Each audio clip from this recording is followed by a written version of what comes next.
Wisconsin voters on Tuesday will choose a new justice for the state Supreme Court in what has broken records as the most expensive judicial race in U.S. history. The multi-million-dollar campaign has emerged as a referendum on Donald Trump's presidency and the popularity of the dramatic government cuts led by billionaire Elon Musk. Groups tied to the Tesla founder have spent $21 million to elect the conservative candidate Brad Schimel and defeat liberal contender Susan Crawford.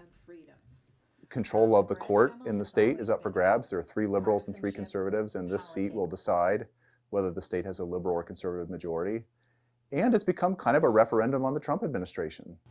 Barry Burden is a political science professor at the University of Wisconsin-Madison.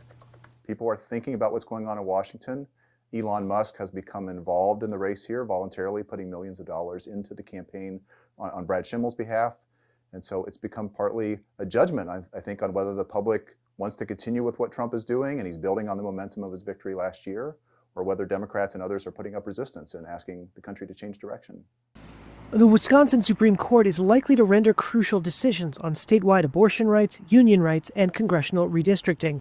It could determine critical voting rules for the 2026 midterm elections and the 2028 presidential race, when Wisconsin is again poised to be a battleground. Trump carried the state by less than a percentage point in November. More than $90 million has been spent, according to a tally by New York University's Brennan Center for Justice. The race is technically nonpartisan, but has divided along clearly partisan lines. Schimel is a county judge and former Republican state attorney general. He has supported Donald Trump's false claims about election fraud, endorsed Trump's efforts to overturn his 2020 election defeat, and has won Trump's endorsement. I don't control who decides to support my campaign. About $50 million has come in from Schimel's campaign or groups backing him, compared with $40 million for his rival, Crawford. Let me first hand out 2 $1 million checks in appreciation. Schimel has benefited from more than $18 million in spending by 2 super PACs affiliated with Elon Musk, and Musk himself donated $3 million to the state Republican Party.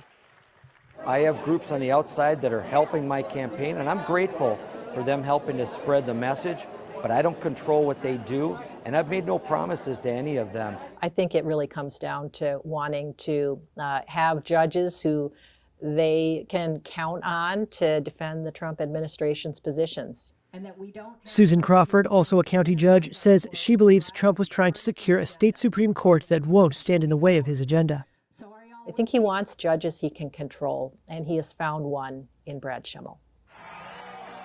Musk's spending in Wisconsin underscores his willingness to wield his political influence even in statewide races. He says he got involved in the race because he's concerned that a liberal majority might redraw Wisconsin's congressional map, which could potentially swing the balance of power in the entire House of Representatives. But some Democrats say Musk has a monetary incentive. Tesla sued Wisconsin in January over a law barring car manufacturers from opening dealerships. That case could eventually reach the state Supreme Court. Crawford says Musk's entry into the contest galvanized her own supporters to contribute. I think that they just were extremely disturbed to see Elon Musk wading into a state judicial race and trying to buy a seat on the Wisconsin Supreme Court, and just thought, enough's enough of this. So I think that that has been, kind of helpful in helping us to counter some of that funding, the millions and millions that Elon Musk is spending, because, there are good people all over the country that care about these things.